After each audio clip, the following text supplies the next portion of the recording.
Hey, how's it going? And today I'm going to show you how to make a prop or a quest counter in Unreal Editor for Fortnite. I'm just in a blank island template project and I'm just going to go ahead and delete this one spawner because I don't need it.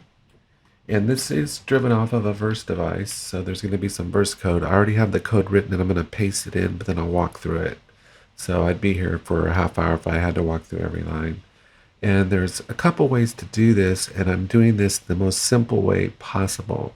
There's a more efficient way, kind of in a way, using tags, but this is just as good and probably just as quick because even if you use tags, you still got to go through and tag every item. And even if you duplicate the tags, they're harder to place because when you duplicate them, they all end up in one spot. And when you're building your game, you've got to move around a lot. So if you try to duplicate the device in the outliner, you're going to end up with 20 prop manipulators, but then they're all bunched together and you've got to go move them all over the island. There's pros and cons to both ways, and this is just a really simple way. But you can also tag them, just know that. First thing that we're going to need is a prop manipulator, so let's go into devices and see if we can find it. I'm just going to do 3 of them. Now we need a prop, so I'm just going to make one. That's an easy way to do it. So what I'm going to do is right click here on the main content folder here, right click, go to blueprint class here, and we'll do a building prop.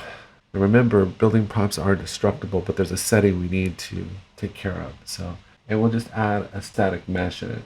Let's just do a sphere to be different. And that's going to be pretty small on the scale. Let's go ahead and bump that up to 5. Oh, there we go. Let's see, BP1, BP2. Oh, that's the prop manipulator. Okay. I think that's what that is. Okay, now ideally you can parent these to each other, and that's not a bad way to know that you've got it in the right spot. So let me just click this BP here and drag it onto the prop manipulator. And let's do BP2 and drag it on here and BP3. Now when we parent them like this, if they were a distance apart from one another, then there's going to be some offset there. See how they're offset from each other? So the sphere, of course, is a child of the prop manipulator. So when I move the prop manipulator, I move the child with it. See the offset there? Anyway, so let's go ahead and save all that. Oh, I got an error here. What is the error? Oh, I think because I didn't compile my blueprint. Let's see. No, I did compile it. Maybe it doesn't like my name. Okay. That looks so weird. I don't know why it looks like that. I'm just going to go ahead and delete that whole thing. Let me just Alt and duplicate that one. And I got this sphere here. So sorry about this. I'm getting a little mixed up here. So we'll get the BP here and drag this on there. There we go. So we've created the sphere. This one's offset a little bit. We can adjust it. If we want to adjust the size on all of them, we can select all our blueprints here. And let's just pump it up here to 5. There we go. Then we need a way to destroy the props, but before we do that, let me select the prop manipulator. And there's one setting on here we need to adjust. This one that says modify prop health, go ahead and click that. And let's just set it to 200. And that's a good round figure. So believe it or not, we're all done. So all we need then is our burst device. And the last thing is we will need a gun or something. So let's get an item spawner so we can get a gun. Oh, here it is. So we'll just put it right here and then just come over here on item granted. We're going to just click here and pop in an assault rifle. So we'll go assault rifle, and we want to grant it when we spawn in. Spawn item, and we'll just go to our player spawner and on spawn. The rest of this is in verse. So what we're going to do is we're going to go on here in the main folder, clear out our search bar.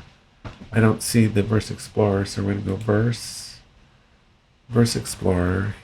Come up here on the top folder, right click, go add new verse project. We'll just leave it called Hello World Device.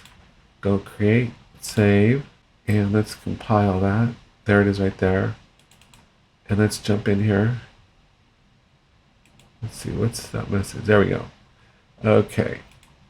And let me just paste in the code here, and then I'll walk you through the code. For this, we do need these 3 additional modules up here, so make sure to add these to your code. This was called counter device, but let's just change it to match hello world device. I don't think it affects anything, but let's just keep things consistent.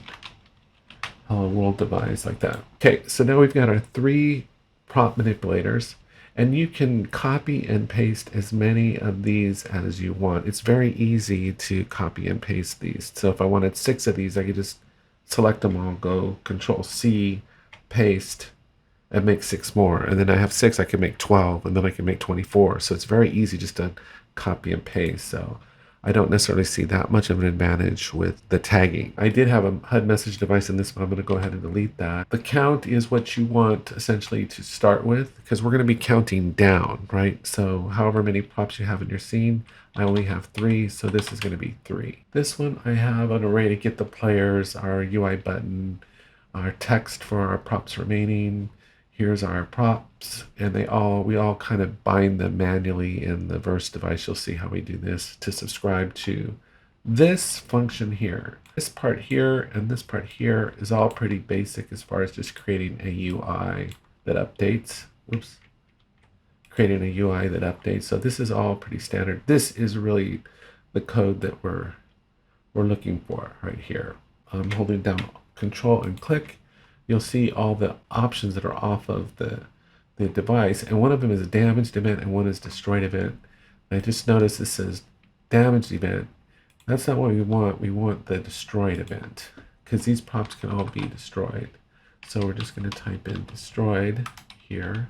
We just want to go with destroyed because we're going to shoot it and kill it. We're going to get rid of it. The prop manager referencing these 3 props up here on the destroyed events, subscribe to this function here. And then all we do is simply count down from whatever our number is up there. And this displays our text.